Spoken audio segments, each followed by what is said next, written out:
ಪಾರ್ವತಿ ಅಷ್ಟೊಂದು ಹೇಳಿದ್ರು ಸಮಾಧಾನವಾಗಿ ಕೇಳಿಸ್ಕೊಳ್ದೆ ಅವಳ ಕೈಲಿದ್ದ ಜಾತಕನ ಕಿತ್ಕೊಂಡೋಗಿ ಗುರುಗಳ ಕೈಗೆ ಬೇರೆ ಕೊಟ್ಬಿಟ್ಟೆ. ಅಯ್ಯೋ ದೇವ್ರೆ, ಈ ಎಡವಟ್ ಮಾಡಿದೀನಿ ಅಂತ ಅಖಿಲಕ್ಕನ ಹತ್ರ ಏನಾದ್ರು ಹೇಳಿದ್ರೆ ನನ್ನ ಸಾಯಿಸಿ ಅಲ್ಲೇ ಊಟಾಗ್ಬಿಡ್ತಾರೆ. ಅಪ್ಪ ದೇವ್ರೆ ಗಣೇಶ, ನೀನೇನಾದ್ರೂ ಒಂದು ಐಡಿಯಾ ಕೊಡಪ್ಪ. ಅಯ್ಯೋ ಏನ್ ಮಾಡ್ಲಿ? ಅಯ್ಯೋ, ಹಾ, ಈ ಗುಟ್ಟು ನನ್ನನ್ ಬಿಟ್ರೆ ಯಾರಿಗೂ ಗೊತ್ತಿಲ್ಲ. ತೆಪ್ಪಗಿಟ್ಬಿಟ್ರೆ ಆಯ್ತು ಅಲ್ವಾ ಗಣೇಶ? ಸೂಪರ್ ಸೂಪರ್, ಒಳ್ಳೆ ಐಡಿಯಾ. ಈ ದರಿದ್ರದವಳ ಹೆಸರು ನಮ್ಮ ಮಾತಿತ್ತೇನ್ ಜೊತೆಗ ಮಾಡ್ತೀನಿ ತಿರ್ಗೆ.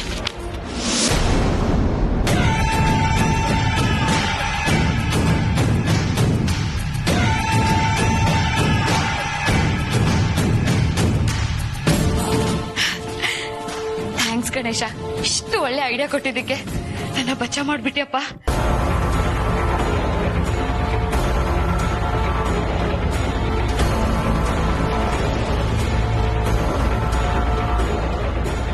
ಇಷ್ಟೆಲ್ಲ ಆದ್ರೂ ನನ್ನ ಮಗಳೇ ದೊಡ್ಡ ಯಜಮಾನ ಮದುವೆಗೆ ಅಡ್ಡಿ ಆಗ್ತಿದ್ದಾಳ. ಏನು ಸ್ವಾಮಿ ಇದು?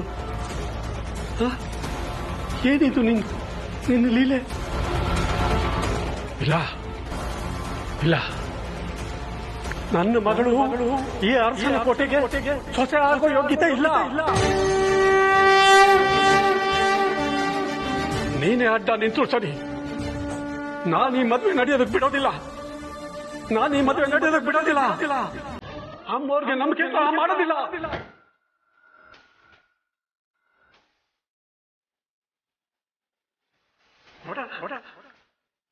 ತಪ್ಪಿಸ್ತೀನಿ, ಈ ಮದುವೆ ತಪ್ಪಿಸ್ತೀನಿ.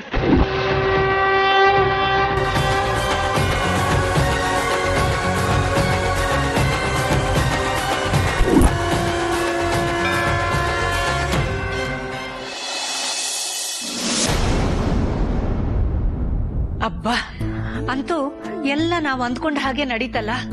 ನನಗೆ ತುಂಬಾ ಖುಷಿ ಆಗ್ತಿದೆ. ಎಲ್ಲಿ ಎಲ್ಲ ನೀವ್ ಅನ್ಕೊಂಡಂಗಾಯ್ತು. ನಾನ್ ಮಾಡಿರೋ ಎಡವಟ್ಟಿಂದ ಎಲ್ಲ ತಲೆ ಕೆಳಗಾಗೋಗಿದೆ. ನಾನು ಏನಾಗ್ಬಾರ್ದು ಅನ್ಕೋತೀನೋ ಅದೇ ಆಗುತ್ತೆ ನನ್ನ ಕರ್ಮಕ್ಕೆ. ಹೌದು ಅಮ್ಮವ್ರೆ, ಕಡೆಗೂ ದೊಡ್ಡ ಯಜಮಾನರಿಗೆ ಮದುವೆ ಕೂಡು ಬಂತಲ್ಲ. ನಿಶ್ಚಿತಾರ್ಥ ಆಗ್ತಿದ್ದ ಹಾಗೇನೆ ಮದುವೆನೂ ಮಾಡಿ ಮುಗಿಸ್ಬಿಡಿ ಅಮ್ಮವ್ರೆ.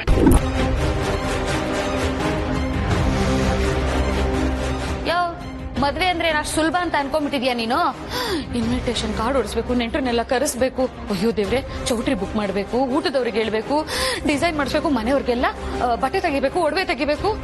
ಅಷ್ಟೊಂದು ಕೆಲಸ ಇಟ್ಕೊಂಡು ಮದ್ವೆ ಮಾಡಿ ಮುಗಿಸ್ಬಿಡಿ ಅಂತ ಎಷ್ಟು ಸುಲಭವಾಗಿ ಹೇಳ್ತಿದ್ಯಾ? ಸುಮ್ನೆ ನಿಂತ್ಕೋ. ಸರಿಯಾಗಿ ಪ್ಲಾನ್ ಮಾಡಿದ್ರೆ ಯಾವ ಕೆಲ್ಸನೂ ಕಷ್ಟ ಆಗಲ್ಲ ದಾಮಿನಿ. ಹೌದಕ್ಕ.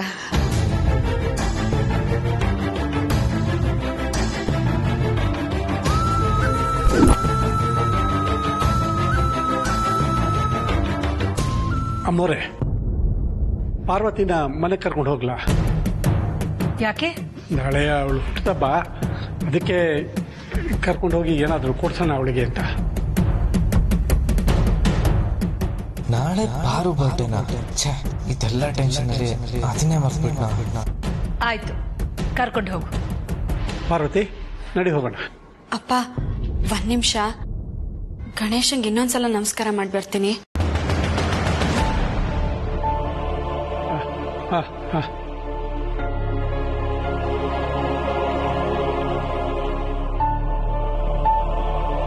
ಅವ್ರಿಗೆ ಎಲ್ಲಿ ಕರ್ಕೊಂಡು ಹೋಗೋದು? ಮೊದ್ಲು ಇವಳನ್ನ ಆದಷ್ಟು ಬೇಗ ಊರಿಗೆ ಸಾಗ ಹಾಕ್ಬಿಡ್ಬೇಕು.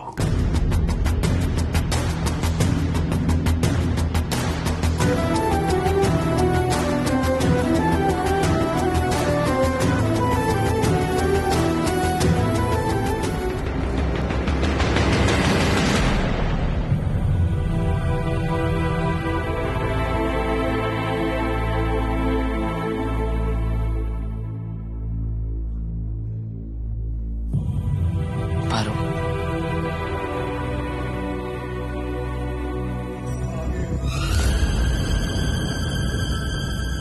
ನಿನ್ ಮನ್ಸಿನ ತಳಮಳ ಏನು ಅಂತ ನನ್ಗೆ ಅರ್ಥ ಆಗುತ್ತೆ. ಯಾಕೆಂದ್ರೆ ಇವಾಗ ನಾನು ಆ ಮನಸ್ಥಿತಿಲೇ ಇದ್ದೀನಿ. ನಮ್ಮಿಬ್ರು ಜಾತಕ ನೋಡಿ ಗುರುಗಳು ನಿಶ್ಚಿತಾರ್ಥ ದಿನಾಂಕ ಫಿಕ್ಸ್ ಮಾಡಿದ್ದಾರೆ ಅಂತ ಖುಷಿ ಪಡ್ಲೋ, ಅಥವಾ ನನ್ನ ಯಾಮಿನಿ ಜಾತಕಕ್ಕೇನೆ ಗುರುಗಳು ಮುಹೂರ್ತ ಫಿಕ್ಸ್ ಮಾಡಿದ್ದಾರೆ ಅಂತ ಅಮ್ಮ ಖುಷಿಯಾಗಿದ್ದಾರೆ ಅಂತ ದುಃಖ ಪಡಲು ನನಗೆ ಗೊತ್ತಾಗ್ತಾ ಇಲ್ಲ. ಆದ್ರೆ ಆಗೋದೆಲ್ಲ ಒಳ್ಳೇದಕ್ಕೆ ಅಂತ ಹೇಳ್ತಾರಲ್ಲ, ಹಾಗೆ ಇದು ಕೂಡ ನಮ್ಮ ಒಳ್ಳೇದಕ್ಕೆ ಆಗಿದೆ ಅಂತ ನಾವು ಅನ್ಕೋಣ. ಎಲ್ಲ ಆ ವಿನಾಯಕನ್ ಲೀಲೆ.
ಬದುಕಿರೋ ಈ ನಿಮ್ಮಪ್ಪನಿಗೆ ಮಾತ್ರ ಅಲ್ಲ, ಸತ್ತು ಸ್ವರ್ಗದಲ್ಲಿರೋ ನಿಮ್ಮಮ್ಮನಿಗೂ ಮೋಸ ಮಾಡ್ಬಿಟ್ಟೆ ಕಣೆ ನೀನು. ಪಾಪಿ ಪಾಪಿ, ಸುಮ್ಮನೆ ಬಿಡಬಾರ್ದು, ನಿನ್ನ ಸಿಗದಾಕ್ಬಿಡ್ಬೇಕು. ಇನ್ನು ವೈಯಕ್ತಿಕ ಆಸೆಗೋಸ್ಕರ ಹೆತ್ತವ್ರಿಗೆ ನೋವು ಕೊಡ್ತೀಯಲ್ಲೇ. ಏನಾಗಿತ್ತು ನಿನ್ಗೆ? ನೀನೆಲ್ಲಿ ದೊಡ್ಡ ಯಜಮಾನ್ರಲ್ಲಿ ಅವ್ರೇನೋ ಆಸೆ ಪಟ್ರು ಅಂದ್ರೆ ನಿನ್ನ ಬುದ್ಧಿಗೆ ಏನ್ ಮಂಕ್ ಬಿಡ್ದಿತ್ತ? ಅವರಲ್ಲಿ ನಿನ್ನ ಸ್ಥಾನಮಾನ ಎಲ್ಲಿ ನೆನಪಕ್ಕೆ ಬರ್ಲಿಲ್ವಾ? ಹೋಗ್ಲಿ, ಈ ನಿನ್ನ ಅಪ್ಪನ ಮರ್ಯಾದೆಗಾದ್ರೂ ನೆನಪು ಬರ್ಲಿಲ್ವೇನೆ? ಹೇಗೆ ಪ್ರೀತಿ ಮಾಡಿದೆ ಅವ್ರನ್ನ? ಅರಸನು ಕೋಟೆಯವ್ರ ಕಾಲಿನ ಧೂಳಿಗೂ ಸಮ ಅಲ್ಲ ನಾವು. ಅಂಥದ್ರಲ್ಲಿ ಆ ಮನೆ ಸೊಸೆ ಆಗೋದಕ್ಕೆ ತಿರುಕನ್ ಕನ್ಸು ಕಾಣ್ತಾ ಇದೆಯಲ್ಲ, ಒಪ್ತಾರ ಅವರು? ಈ ವಿಷಯ ಅಖಿಲಮ್ನವ್ರಿಗೆ ಗೊತ್ತಾದ್ರೆ ಪರಿಣಾಮ ಏನಾಗಬಹುದು ಅಂತ ಒಂದು ಸಣ್ಣ ಅರಿವಾದ್ರೂ ಇದೆಯಾ ನಿನಗೆ? ದೇವರಲ್ಲಿ ಬೇಡ್ಕೋಬೇಕೆ ಹೊರತು ಸರಿ ಸಮನಾಗಿ ನಿಲ್ಬಾರ್ದು. ಇವತ್ತು ನಿನ್ನ ಪ್ರೀತಿ ವಿಷಯ ನನಗೆ ಮಾತ್ರ ಗೊತ್ತಾಗಿದೆ. ನಾಳೆ ದಿವಸ ಬೇರೆಯವ್ರಿಗೆ, ಅವರಿಂದ ಮತ್ತಾರಿಂದಲೂ ಎಲ್ಲ ಜನಗಳಿಗೂ ಗೊತ್ತಾದ್ರೆ ನಿನ್ನ ಚಾರಿತ್ರದ ಬಗ್ಗೆ ಸುಮ್ಮನೆ ಇರ್ತಾರ ಅವರು? ಏನೇನೋ ಮಾತಾಡ್ಕೊಳ್ಳೋದಿಲ್ವಾ? ಅದೆಲ್ಲ ಗೊತ್ತಾಗ್ಬೇಕು ನಿನ್ಗೆ. ನೀನು ಚೆನ್ನಾಗಿರ್ಲಿ ಅಂತ ಹಗಲು ರಾತ್ರಿ ಕಷ್ಟಪಟ್ಟು ಬರೀ ಕಾಯಿಲೆ ಬರ್ಸ್ಕೊಂಡೆ ಹೊರತು ನಿನ್ನಿಂದ ಈ ಅಪ್ಪನಿಗೆ ಬದುಕಿನಲ್ಲಿ ನೆಮ್ಮದಿನೇ ಇಲ್ದಂಗಾಗೋಯ್ತು. ಇಂಥ ಅವಸ್ಥೆ ಯಾವ ತಂದೆಗೂ ಬರ್ದಿರ್ಲಿ. ಪಾಪಿ ನಾನು, ಪಾಪಿ.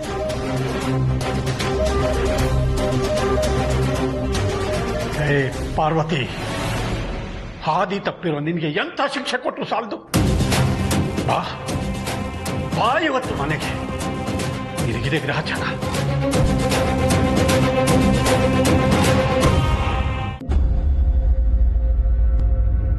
ಇದೇನಪ್ಪ, ನಾನ್ ಬರೋರ್ಗೂ ಕಾಯ್ದೆ ಬಂದ್ಬಿಟ್ಟಿದ್ಯಾ?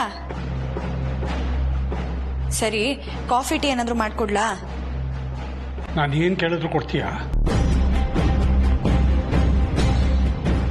ನಿನಗೋಸ್ಕರ ನಾನು ನನ್ನ ಪ್ರಾಣನೇ ಕೊಡ್ತೀನಪ್ಪ, ಕೇಳು.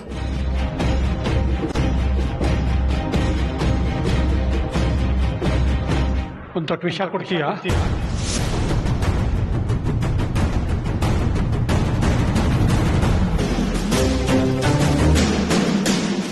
ನೀನು ಹುಟ್ಟಿಸಿದ ತಪ್ಪಿಗೆ ಕುಡಿದು ಸತ್ತೋಗ್ತೀನಿ.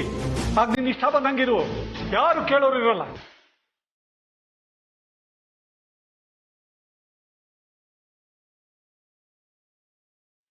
ಅಪ್ಪ, ಏನ್ ಮಾತು ಅಂತ ಆಡ್ತಾ ಇದ್ಯಾ? ಏನಾಯ್ತು? ಏನಾಯ್ತಾ? ಏನೇ ಮಾಡೋದೆಲ್ಲ ಮಾಡಿ ಏನು ಗೊತ್ತಿಲ್ಲ ಅನ್ನೋ ತರ ನಾಟಕ ಆಡ್ತಿದೀಯ.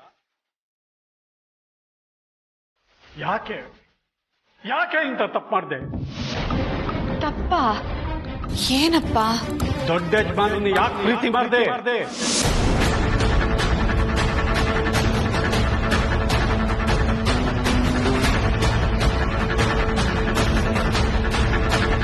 ಅರಸನು ಕೋಟೆ ಸೊಸೆಯಾಗೋ ಕನಸನ್ನು ಯಾಕೆ ಕಂಡೆ?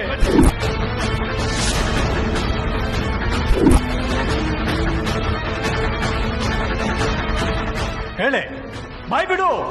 ನೀನ್ ಮಾಡಿ ತಪ್ಪು ತಾನೇ.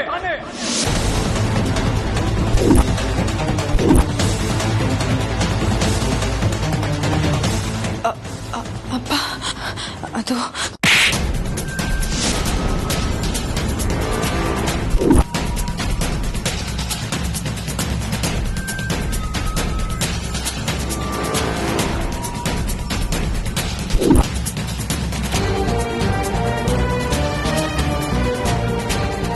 ಅಪ್ಪ ಯಾಕಪ್ಪ ಅಕ್ಕಂಗ್ ಹೊಡಿತಿದ್ಯಾ? ಅವಳೇನ್ ತಪ್ಪು ಮಾಡಿದ್ಲು? ಯಾಕ? ಅವಳು ಮಾಡಿದ ತಪ್ಪು ಏನು ಅಂತ ಗೊತ್ತಾ ನಿನ್ಗೆ? ನೋಡು ನೋಡು ನಿಮ್ಮ ಅಕ್ಕ ಮಾಡಿರೋ ಕಚಡ ಕೆಲಸನ.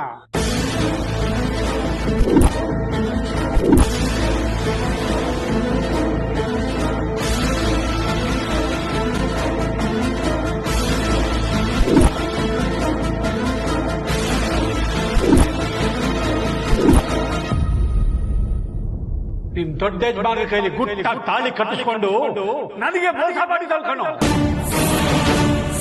ನನ್ನ ನಂಬಿಕೆಗೆ ದ್ರೋಹ ಬಂದಿದ್ದಾಳೆ. ತಿಂದ ಮನೆಗೆ ಕನ್ನ ಹಾಕಿದಾಳೆ. ಇಂಥ ಪಾಪಿ ಕಣೋ ನಿಮ್ಮಕ್ಕ. ಈಗ ಹೇಳು, ಇವಳನ್ನ ಹೊಡೆದಿ ತಪ್ಪ? ಇಂಥ ಮಕ್ಕಳು ಇದ್ರು ಒಂದೇ, ಸತ್ರು ಒಂದೇ. ಲೇ, ಬೇರೆಯವರು ಗೊತ್ತಾಗಕ್ ಮುಂಚೆ ಈ ತಾಳಿನ ಕಿತ್ತಾಕು. ಇಲ್ಲಪ್ಪ, ನಾನು ಈ ತಾಳಿನ ತೆಗಿಯಲ್ಲ, ದಯವಿಟ್ಟು. ನೀನೇ ತೆಗಿತೀರಲ್ಲ, ನಾನು ಕಿತ್ಬಿಸಾಕ್ರು. ಬೇಡಪ್ಪ, ಯಜಮಾನ್ರ ಕಟ್ಟಿರೋ ಈ ಮಾಂಗಲ್ಯನ ಕಿತ್ತು ಅಮಂಗಳ ಮಾಡ್ಬೇಡ. ನನಗಿಂತ ನೀನ್ ತಾಳಿನೇ ಹೆಚ್ಚಾಯ್ತೇನೆ. ಅಪ್ಪ ಬೇಡಪ್ಪ.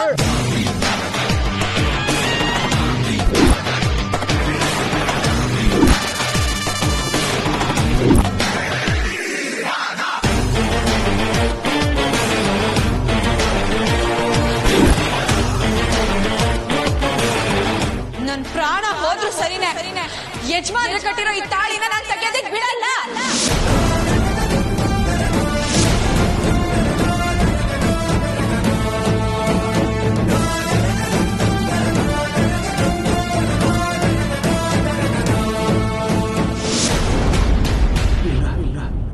ಇದು ಹೊಡೆದು ಬಡ್ದು ಮಾಡಿ ತಿದ್ದೋ ತಪ್ಪಲ್ಲ. ಇದಕ್ಕೆ ಬೇರೆ ದಾರಿನೇ ಹುಡುಕ್ಬೇಕು. ಅಪ್ಪ, ನಾನ್ ಬರೋರ್ಗೂ ಕಾಯ್ದೆ ಹಾಗೆ ಬಂದ್ಬಿಟ್ಟಿದ್ಯಾ? ಸರಿ ಇರು, ನಾನು ಹೋಗಿ ಕಾಫಿ ಮಾಡ್ಕೊಂಡ್ ಬರ್ತೀನಿ.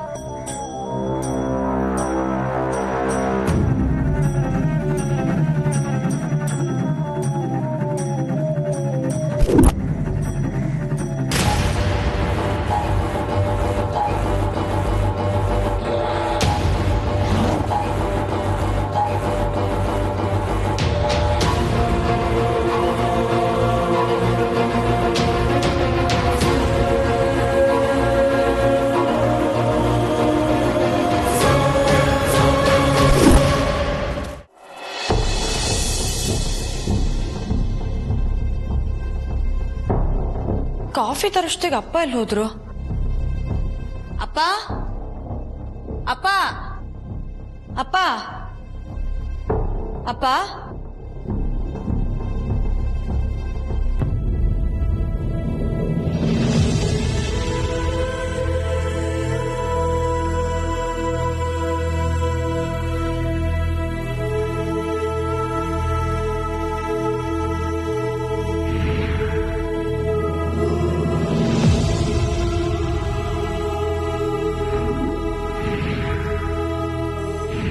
ಪ್ರೀತಿಸ್ತಾ ಇರೋದು ನಿಜ ಅಪ್ಪ.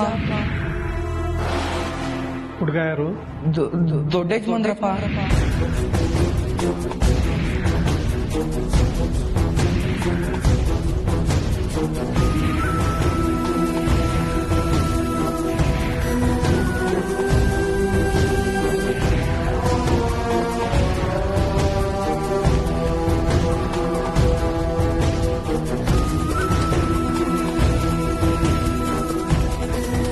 ನಮ್ಮ ಆದಿತ್ಯನ ಮದುವೆಯ ಸಂಪೂರ್ಣ ಜವಾಬ್ದಾರಿ ನಿಂದೆ.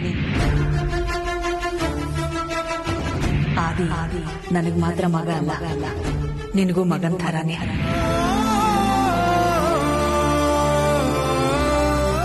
ಆದಿ ಮದುವೆ ಬಗ್ಗೆ ನಾವೆಲ್ಲ ಎಷ್ಟು ಆಸೆ ಆಸರೆನ ಇಟ್ಕೊಂಡಿದೀವೋ ಅವನ್ ಮದುವೆ ಬೇಗ ಆಗ್ಲಿ ಅನ್ನೋ ಆಸೆ ನಿನಗೂ ಇದೆ ಅಂತ ನನಗೆ ಗೊತ್ತು ಹನುಮಂತ. ನಿನಗೂ ಅವನ ಮೇಲೆ ನಮ್ಮಷ್ಟೇ ಕಾಳಜಿ ಇದೆ. ನೀನು ಅರಸನ ಕೋಟೆ ಸದಸ್ಯರಲ್ಲಿ ಒಬ್ಬ. ಅದಕ್ಕೆ ಈ ಜವಾಬ್ದಾರಿನ ನಿನ್ನ ಮೇಲೆ ಹೊರಿಸ್ತಾ ಇರೋದು. ಆದಿತ್ಯ ಯಾಮಿನಿಯ ಮದುವೆ ಸುಸೂತ್ರವಾಗಿ ನೆರವೇರೋದಕ್ಕೆ ನೀನು ಸಹಕರಿಸಬೇಕು ಅಂತ ಕೇಳ್ಕೊತೀನಿ ಹನುಮಂತು.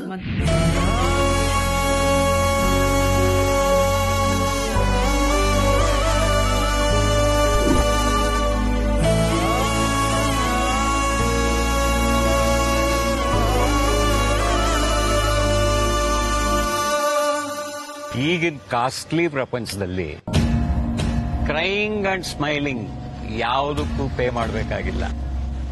ಅರ್ಥ ಆಯ್ತಾ ಮಿಸ್ಟರ್ ಅನಾಮಿಕಾ? ದುಡ್ಡು ಕೊಡಂಗಿಲ್ಲ, ಟ್ಯಾಕ್ಸು ಫ್ರೀ. ನಾವು ನಕ್ಕು ಮನಸ್ಸನ್ನ ಸಮಾಧಾನ ಮಾಡ್ಕೋತೀವಿ, ಅತ್ತು ಮನಸ್ಸನ್ನ ಹಗರ ಮಾಡ್ಕೋತೀವಿ. ಇವೆರಡನ್ನೂ ಹೊರಗಾಕೋದಕ್ಕೆ, ಅಂದ್ರೆ ಹೊಟ್ಟೆಯಲ್ಲಿರೋ ಕಲ್ಮಶಾನ ಹೊರಗೆ ತೆಗೆಯೋದಕ್ಕೆ ದುಡ್ಡು ಕೊಡ್ತೀವಿ. You know man, no sentiments, never. ಹುಟ್ಟು ಉಚಿತ, ಸಾವು ಖಚಿತ. ಇವೆರಡರ ಗ್ಯಾಪಲ್ಲಿ ನಡೆಯೋದೆಲ್ಲ ಆಶ್ಚರ್ಯಚಕಿತ. ನೋಡು, ನಮಗೆ ಅಂತ ಜೀವನದಲ್ಲಿ ಯಾರೂ ಬರೋದೇ ಇಲ್ಲ. ಹಸುವಾಗ್ಲಿ ಕಾಯಿಲೆ ಆಗ್ಲಿ ಏನೇ ಆದ್ರೂ ನಾವೇ ಅನುಭವಿಸ್ಬೇಕು. ಮನಸ್ಸಿಗೆ ನೆಮ್ಮದಿ ಇಲ್ಲ, ಜೀವಕ್ಕೆ ಶಾಂತಿ ಇಲ್ಲ. ಜೀವನ ಅಂದ್ರೇನು ಅಂತ ಅರ್ಥ ಆಗೋಷ್ಟರಲ್ಲಿ ನಾವು ಕೊನೆ ಹಂತಕ್ಕೆ ಮುಟ್ಟಿರ್ತೀವಿ. ಆದ್ರೆ ಇಷ್ಟರಲ್ಲಿ ಏನು ಮಾಡೋದೇನು? ನಾವು ಫ್ಯಾಮಿಲಿ ಸೆಂಟಿಮೆಂಟ್, ಅಟ್ಯಾಚ್ಮೆಂಟ್, ಇವೆರಡೇ ನಮ್ಮ ಜೀವನನ ಹಾಳು ಮಾಡೋದು. ಈ ಸಮಾಜ ಕೆಟ್ಟದನ್ನ ಬೇಗ ಕೆಲ್ಸುತ್ತೆ, ಒಳ್ಳೇದನ್ನ ಬೇಗ ಮರೆಸುತ್ತೆ. ತಗೋ, ಟೀ ಕುಡಿ. ನೋಡು, I am not your relative, friend, brother, et cetera et cetera. ಮತ್ತೆ ನೀವ್ಯಾರು? ನಿನ್ ಥರನೇ ನೊಂದು ಬೆಂದಿರುವ ಅನಾಮಿಕಾ. ಆದ್ರೆ ನಾನು ನಿಮ್ ಥರ ಅಲ್ಲ. ನನಗೆ ಮಗ ಇದ್ದಾನೆ, ಮಗಳಿದ್ದಾಳೆ. ಹುಟ್ಟಿಸಿದ ತಪ್ಪಿಗೆ ಸರಿಯಾಗಿ ಅನುಭವಿಸ್ತಾ ಇದೀಯ. ಕುಡಿ ಕುಡಿ ಕುಡಿ. ಈ ಕುಡಿಯೋದಾಗ್ಲಿ ತಿನ್ನೋದಾಗ್ಲಿ ಫ್ರೆಶ್ ಇದ್ದಾಗ್ಲೇ ಮುಗಿಸ್ಬಿಡ್ಬೇಕು, ಇಲ್ಲ ಅಂದ್ರೆ ಟೇಸ್ಟ್ ಕಡಿಮೆ ಆಗ್ಬಿಡುತ್ತೆ. ನಿಮ್ಮ ಮಾತಿಗೂ ನಿಮ್ಮ ನಡವಳಿಕೆಗೂ ಸಂಬಂಧನೇ ಇಲ್ವಲ್ಲ. ಯಾರು ನೀವು?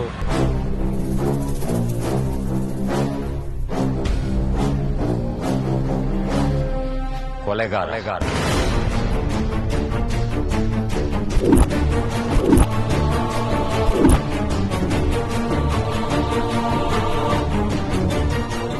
ನಾನೇ ಹುಟ್ಟಿಸಿದ ಮಗಳು, ನಾನು ಬೇಡ ಅಂದವನ ಜೊತೆ ಕೈ ಕೈ ಹಿಡ್ಕೊಂಡು ಬೀದಿ ಸುತ್ತಿದ್ಲು. ಎಷ್ಟು ಹೇಳ್ದೆ ಅದಕ್ಕವಳು ಪ್ರೀತಿ ಅನ್ನೋ ತೂಕದ ಮಾತು ಹೇಳಿದ್ಲು. 20 ವರ್ಷದಿಂದ ಬೆವರು ಸೂರಿಸಿ ಸಾಕಿದ ಮಗಳು 20 ದಿನದಲ್ಲಿ ಪ್ರೀತಿಸಿದವನ ಜೊತೆ ಓಡೋದ್ಲಲ್ಲ ಅಂತ ತುಂಬಾ ದುಃಖ ಆಯ್ತು. ಮನಸ್ಸು ಕೊರಗ್ತು. ಅಂಥವಳು ನನ್ನ ಮಗಳು ಯಾಕಾಗಿರ್ಬೇಕು ಅನ್ನೋ ನಿರ್ಧಾರಕ್ಕೆ ಬಂದು ಅವಳನ್ನ ದೂರ ಮಾಡಿಬಿಟ್ಟೆ.